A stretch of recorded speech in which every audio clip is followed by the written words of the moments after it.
You're listening to the Lo-Fi Music Academy podcast, your go-to space for all things lo-fi. Sit back, relax, and let's dive into the world of lo-fi music production. Hi, and welcome to the Lo-Fi Music Academy podcast.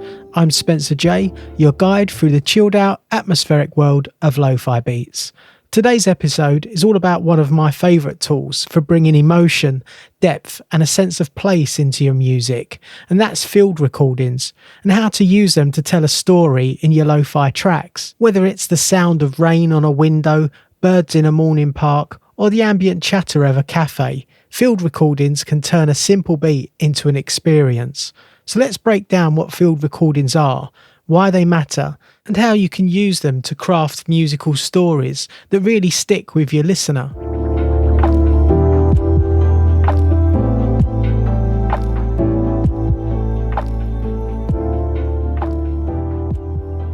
So first off, what are field recordings?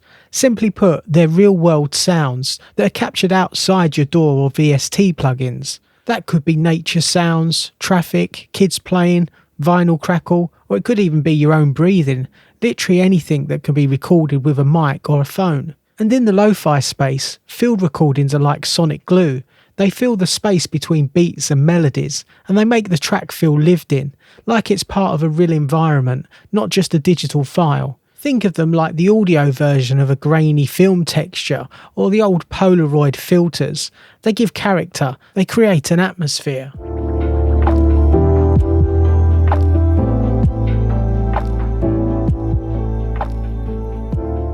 So why use field recordings? Well, here's why I believe field recordings matter in lo-fi. Firstly, they ground your track in a setting. You can evoke emotions like nostalgia, comfort, or curiosity just by placing your listener in a familiar environment. Next, they act as transitions. A whoosh of wind or a train passing by can bridge the intro to the verse or signal the end of a loop. And field recordings also help tell stories. One recording can turn a beat into a memory. You're no longer just listening, you're feeling something. Here's a quick example. Imagine a warm roads progression and some dusty drums. Now add in the sound of waves gently crashing in the background. Suddenly, you're not just vibing, you're transported. Maybe you're sitting on a beach in your imagination, or journaling whilst the sun sets. Field recordings invite the listener for their own interpretation, and that's really powerful.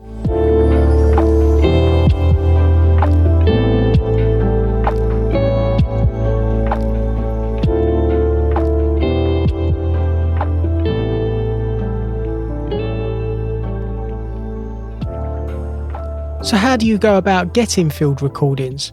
Well, you've got three solid options. Firstly, record your own. Use your phone, a handheld recorder like the Zoom H1N, or even a mic plugged into your audio interface. Some great places to record are city streets, local cafes, parks, forests, or even in your own kitchen. Any kind of room ambience can really make a big difference to your track. And a pro tip, don't overthink it. A 10-second clip can be pure gold.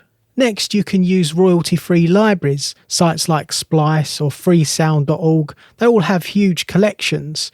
Look for packs that are labelled ambience or foley, nature sounds, or even urban textures.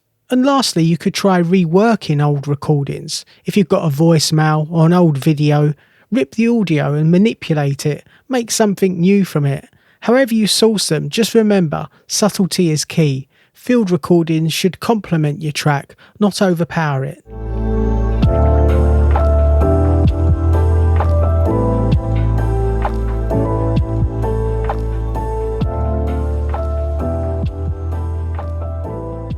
Here are some creative ways to integrate field recordings into your lo-fi tracks. Firstly, start or end a track with a 5 to 10 second snippet of atmosphere to immediately set the mood. Next, try layering your field recording underneath your beat, but keep the volume low and EQ out unnecessary frequencies so it doesn't clash. Even a simple looped rain sound can fill up a lot of negative space. You can also use field recordings as percussion. Turn a snap or a door close or a twig crack into a snare or a clap, just with a little bit of processing. And don't forget to try pitch shifting and filtering. If you drop a city ambience an octave lower and then throw on a low pass filter, suddenly it becomes this dreamy cinematic background layer. And with your field recordings, always think about the storytelling here. A subway passing by might represent movement, a school bell could signal nostalgia. Match your story to the textures.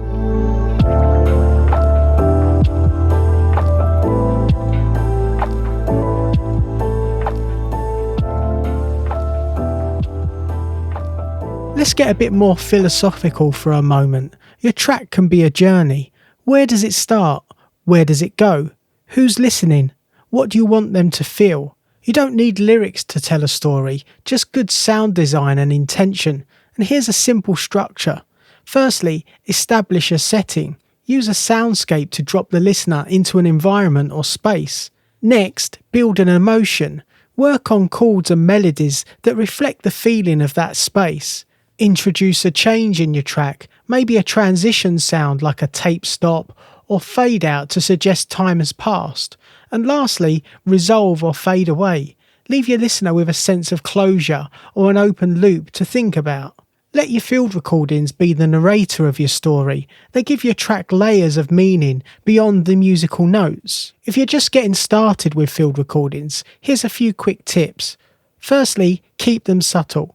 Think of it as seasoning, not the main dish. Next, use EQ. Cut out muddy or clashing frequencies. And if you're looping your field recordings, make sure they loop cleanly. If the recording has clicks or weird cuts, make sure to fade in and out or use crossfade. And lastly, don't be afraid to experiment. Drop recordings into samplers, add some reverb, reverse them, and most of all, record your life, your walk to the store, your kitchen at night, the sound of your neighbourhood. Because at the end of the day, no one else has those exact sounds, and that's what's going to make your music unique. And that's it for today's episode on using field recordings to tell a story. I hope this has inspired you to hit record on your next walk or to dig through your folders with fresh ears. Remember, your surroundings are a goldmine for creativity. If you enjoyed this episode, please consider subscribing, leaving a review, or sharing it with fellow music producers who might find it useful. Until next time, keep creating, stay inspired, and remember, it's all about the vibe. Take care and see you in the next episode. Thanks for tuning in to the Lo-Fi Music Academy podcast. If you're ready to start making lo-fi music and want to go even deeper, grab your free guide. Discover the 6 essential steps to create a release-ready lo-fi track from scratch. Whether you're using budget gear in your bedroom or a small home studio, this guide will help you get that polished, dreamy lo-fi sound you're after. Just go to www.lofimusicacademy.com. Until next time, keep creating those laid-back vibes, and don't forget to subscribe for more lo-fi tips and tricks.